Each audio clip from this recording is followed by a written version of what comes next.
کیا صبح کی اذان کے بعد صلاۃ التسبیح وغیرہ پڑھ سکتے ہیں؟ دیکھیں اذان بھی دور کی بات، جیسے ہی فجر کا وقت شروع ہو جائے، کیونکہ اذان تو تھوڑی بعد ہوتی ہے، جیسے ہی فجر کا وقت شروع ہو جائے اس وقت سے لے کر اور پھر طلوع آفتاب تک صرف سنت فجر پڑھ سکتے ہیں، اور اس کے بعد فرض ہے، کوئی نفل سجدہ، نفل نماز وغیرہ نہیں پڑھ سکتے ہیں، اور صلاۃ التسبیح نفل نماز ہے تو نہیں پڑھ سکتے آپ، چاہے کتنا ہی ٹائم باقی ہو۔ ہاں قضا نماز پڑھ سکتے ہیں، کیونکہ نبی کریم صلی اللہ علیہ وسلم نے نفل سے منع کیا، اور قضا یا تو فرض کی ہوتی ہے یا واجب کی ہوتی ہے، لیکن وہ پبلک کے سامنے نہیں پڑھیں گے، وہ جیسے آپ گھر میں پڑھیں اور پھر مسجد میں جا کر آپ سنن پڑھ کے اور فرائض وغیرہ ادا کر لیں۔ اور باقی جو ذکر الہی وغیرہ ہیں، قرآن پاک کی تلاوت ہے، اذکار الہیاں ہیں، وہ آپ بالکل کر سکتے ہیں۔ نفل نماز پڑھنا منع ہے، نفل سجدے کو سرکار نے منع فرمایا۔ امام کے ساتھ ایک طرف سلام پھیرا، اس میں لفظ سلام کہا، لیکن جب دوسری طرف پھیرا تو لفظ سلام نہیں کہا، صرف چہرہ پھیر لیا، کیا حکم شرع ہوگا؟ دیکھیں نماز ہو گئی، پہلے ہی سلام سے جب السلام کہتا ہے انسان نماز سے باہر ہو جاتا ہے تو یہ واجب ہوتا ہے، اور ادھر بھی واجب ہے کہنا، لیکن جب ہم دوسرا سلام پھیر رہے ہوتے ہیں تو اس سے پہلے ہم نماز سے گویا کہ باہر ہو جاتے ہیں، اور یہ سنت کریمہ ہوتی ہے کہ سرکار نے دونوں جانب سلام پھیرا تو گویا کہ نماز ہو جائے گی ان کی، اس میں کوئی مسئلہ نہیں ہے، پھر اس کے بعد چاہے وہ باتیں کی ہوں چاہے کچھ بھی، نماز بہرحال ان کی ہو گئی ہے۔ یہ کہتی ہیں ایک بہن نے پوچھا ہے کہ اذان کے وقت یا ذکر الہی کرتے ہوئے کیا سر پہ دوپٹہ لینا لازم ہے؟ دیکھیں لازم بمعنی فرض یا واجب نہیں ہے، بہتر ہے، اچھا ہے کہ جب یہ ادب کا تقاضا ہوتا ہے کہ اذان ہو رہی ہے تو عورتیں سر پہ دوپٹہ لے لیں، کھانا کھاتے ہیں تو بھی ادب ہے، واش روم میں جائیں تو ادب ہے، اور اگر فرض کر لیں کوئی بہن اذان کے وقت برہنہ سر رہتی ہیں، دوپٹہ نہیں اوڑھتی، اس میں گناہ کا کوئی تصور نہیں ہے۔ یاد رکھیں بعض لوگ یہ کہتے ہیں کہ جی گھر میں بھی عورت اکیلی ہو تو دوپٹہ اوڑھ کر رکھے، یہ کیوں رکھے جبکہ نامحرم بھی نہیں ہے، فرض کریں صرف شوہر ہیں یا والد صاحب ہیں، بھائی وغیرہ ہیں، اگر وہ دوپٹہ نہیں لیتی سر کے اوپر شرعاً بالکل جائز ہے۔ تو بعض کہتے ہیں نہیں سر پہ دوپٹہ ہر وقت ہونا چاہیے کیونکہ جنات بھی ہوتے ہیں اور یہ فلاں، تو جنات سے پردے کا کہاں حکم ہے یہ بتائیے؟ جنات سے تو پردے کا حکم ہی نہیں ہے، تو خواہ خواتین کو مقید کرنا، اب وہ چولہے کے سامنے کھڑی ہوئی آپ نے فتویٰ دے دیا کہ سر پہ دوپٹہ لے کر رکھیں ہر وقت، بیچاری جلنے کا اندیشہ، گرمی میں ذرا کھڑے ہونا، ایسے لوگ ذرا 1 گھنٹے کھانا بنائیں تو پتہ چل جائے اچھی طریقے سے کہ کتنی مشکل سے بہنیں کام کر رہی ہوتی ہیں، تو لہٰذا یہ بیجا سختیاں کرنے کی حاجت نہیں ہوتی ہے، تو اس لیے آپ سر پہ لے لیں تو ادب ہے، بہتر ہے، نہیں لیں تو کوئی گناہ نہیں ہوگا۔ کیا کہ عورت اور مرد کی نماز میں کوئی فرق ہوتا ہے کہ نہیں؟ تو چند فرق ہوتے ہیں کہ پہلا فرق تو ہے تکبیر لگانے کا، کہ مرد جو ہے وہ کانوں تک ہاتھ اٹھاتا ہے، عورت جو ہے وہ سینے تک ہاتھ اٹھائے گی، بس زیادہ سینے تک ہاتھ اٹھائے اور پھر سینے کے نیچے اپنے ہاتھ کو باندھ لے، بعض نے سینے کے اوپر کہا ہے لیکن بہتر ہے تھوڑا سا سینے کے نیچے اس طرح ہاتھ باندھ لے عورت، کیونکہ عورت کو سمٹ کے فقہ حنفی کی روشنی میں سمٹ کے نماز ادا کرنی چاہیے۔ رکوع میں فرق یہ ہوتا ہے کہ مرد خود پھیل کے رکوع کرے گا اور سختی کے ساتھ کرے گا، یعنی اس کی ٹانگیں بالکل سیدھی ہونی چاہیے، ہاتھ میں بینڈ نہ ہو، بالکل سیدھے ہاتھ ہونے چاہیے، انگلیاں بہت زیادہ کھلی ہونی چاہیے اور پھیل کے کرے وہ، یعنی بہت پاؤں نہیں پھیلائے گا لیکن اچھی طرح اکڑ کر، جبکہ عورت سمٹ کے کرے، یہ اپنے ہاتھوں کو بند کر کے رکھے گی گھٹنے پر اور اپنے پیروں کو بہت زیادہ ملائے گی، ہاتھوں میں بینڈ رکھے، بالکل سمٹ کے سجدہ کرے،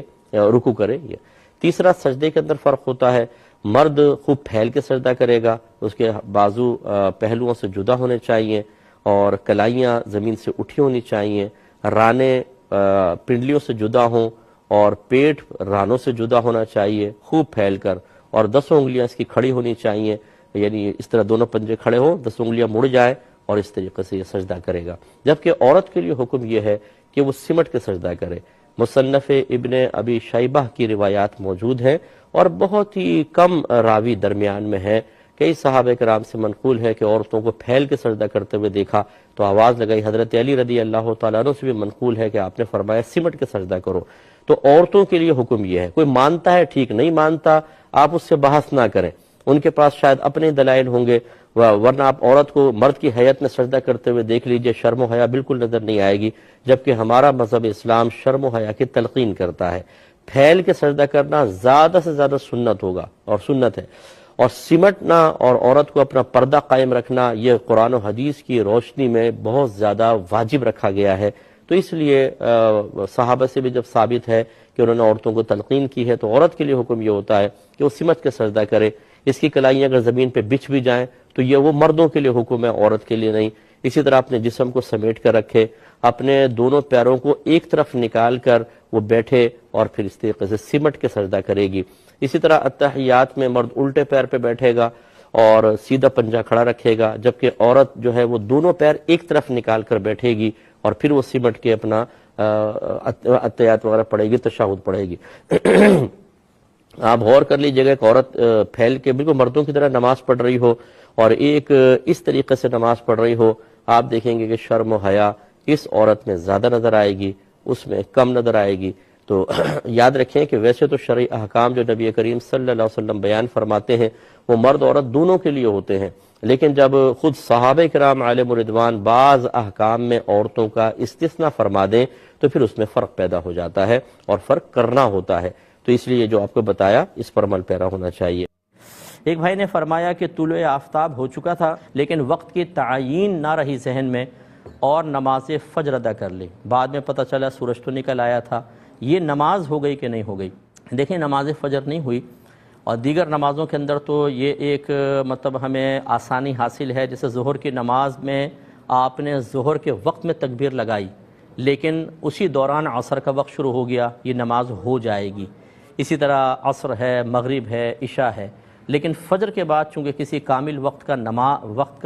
کامل نماز کا وقت موجود نہیں، جیسے ہی ابھی آپ نے جیسے تکبیر لگا کے ایک رکعت پڑھی اور سورج نکل آیا فوراً نماز فاسد ختم ہو گئی، یہی جمعہ کا حکم ہے۔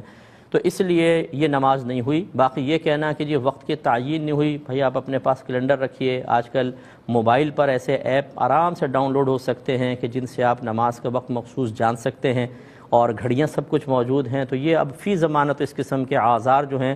سوائے غفلت اور احساس ذمہ داری کے فقدان کے کسی اور چیز پر محمول نہیں کیے جا سکتے، اس لیے ذرا توجہ فرمائیے۔ کہ جب ہم کہیں سفر کا ارادہ رکھیں اور شہر کی حدود سے باہر نکل کر کم از کم 92 کلومیٹرز دور جانے کا ارادہ ہو تو باہر نکلتے ہی پھر کون سی نماز پڑھیں گے؟ قصر نماز پڑھیں گے یعنی آدھی جو مسافر کی نماز ہوتی ہے یا پوری؟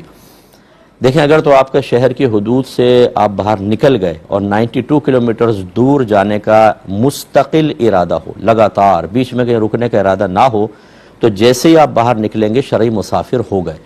اور شرعی مسافر ہو گئے تو پھر جب آپ نماز پڑھیں گے تو قصر نماز پڑھیں گے، اور یہ قصر 4 فرضوں میں ہوتی ہے، بس ظہر، عصر اور عشاء کے 4 فرض 2 کر کے پڑھیں گے،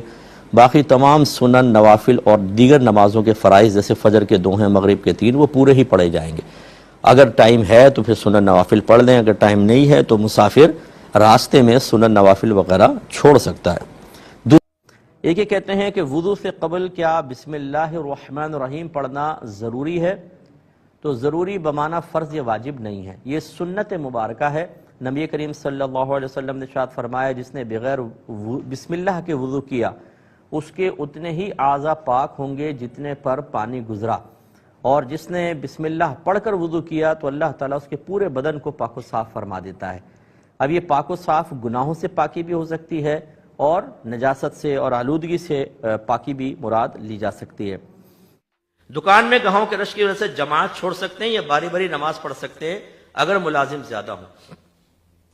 لیکن بہتر سب سے آئیڈیل سچویشن تو یہ ہے کہ نماز کے ٹائم میں دکان روک کر نماز پڑھے پھر دکان سٹارٹ کرے، یہ آئیڈیل سچویشن ہے۔ ہمارے علاقے میں ایک دکان ہے، چاہے گاہک کھڑا ہو سب اندر جماعت سے نماز پڑھتے ہیں، جانا ہے تو جاؤ، اور میں نے دیکھا کوئی بھی نہیں جاتا۔ وہ اتنا اثر ہو گیا ہے دل پر کہ یار دیکھو گاہکوں کے باوجود نماز پڑھ رہے ہیں، اللہ ڈالنے والا ہے اثر جو ہے نا، تو دل بڑا ہونا چاہیے اور اللہ پر اعتقاد مضبوط ہونا چاہیے۔ لیکن بہرحال